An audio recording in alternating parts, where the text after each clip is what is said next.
Il est 18 heures à Abidjan. Bonsoir à tous et bienvenue dans le Flash Info.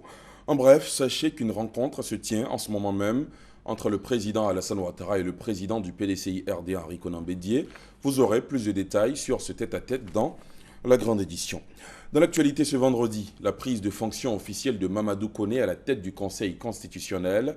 Le magistrat hors hiérarchie, anciennement président de la Cour suprême, remplace le professeur Francis Vaudier. La passation de charges entre les deux hommes a eu lieu ce vendredi au sein de l'institution. Le nouveau garant de la Constitution a dit sa volonté de mener sa mission avec objectivité. Reportage. C'est fait, Mamadou Koné occupe désormais le fauteuil de président du Conseil constitutionnel. Le professeur Francis Vaudier a passé le témoin ce vendredi à Mamadou Koné, anciennement président de la Cour suprême. Ma volonté est donc ferme de mener ma mission avec objectivité, conformément aux lois et règlements de la République. Mais il est bien évident que tout seul, je ne pourrai rien faire. C'est pour cela que je voudrais emprunter à nos amis les militaires cette expression consistant à dire que le bon général, c'est celui qui a de bons hommes de troupe. Le professeur Francis Vaudier part avec le sentiment d'avoir terminé sa tâche, mais pas sa mission. Mission à laquelle il a délibérément mis fin. Interrogé sur les raisons, il répond ceci. Les raisons, je les connais et je suis tenu par l'obligation de réserve. Donc je me garde de dévoiler quoi que ce soit.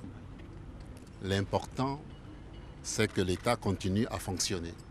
Et ici, à travers l'institution qu'est le Conseil constitutionnel. Le 25 juillet 2011, Francis Vaudier est nommé à la tête du Conseil constitutionnel. Le 3 février 2014, il démissionne. Son successeur Mamadou Koné prêtera très prochainement serment, le 5e de sa carrière. Et cette première en Côte d'Ivoire, le gouvernement vient d'installer un comité local de développement minier. Sa mission, œuvrer pour le développement de l'économie minière dans les rapports entre la population et sociétés exploitantes. Son installation a été faite par le ministre de l'Industrie et des Mines au cours d'une cérémonie officielle à Bandoukou. Vous aurez les détails dans la grande édition. Les riverains de Koumassi-Ramblès, c'est au sud d'Abidjan, depuis plusieurs années sont confrontés à une situation de pénurie d'eau intenable. Pour avoir de l'eau, les foyers y ont recours à des revendeurs d'eau. L'activité se pratique aussi avec des charrettes et des bidons. Le calvaire des populations devrait prendre fin avec l'inauguration ce lundi de la station d'eau de Beaunois. Un constat à voir dans le 20h. On s'intéresse aussi ce soir à la religion, précisément au chemin de croix. Il débute ce vendredi pour les fidèles catholiques du monde entier. Le chemin de croix fait partie des actes forts du jeune chrétien.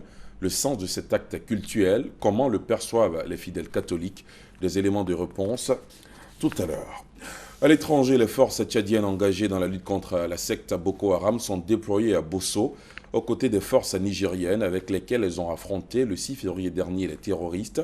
Depuis, cette ville du sud-est du Niger, vidée de ses habitants, est tenue par les deux armées qui constituent la force mixte. Et puis, le président américain Barack Obama recevra le prince Charles le 19 mars à la Maison-Blanche, 3 mois après avoir accueilli son fils, le prince William. Annonce faite ce vendredi par l'exécutif américain.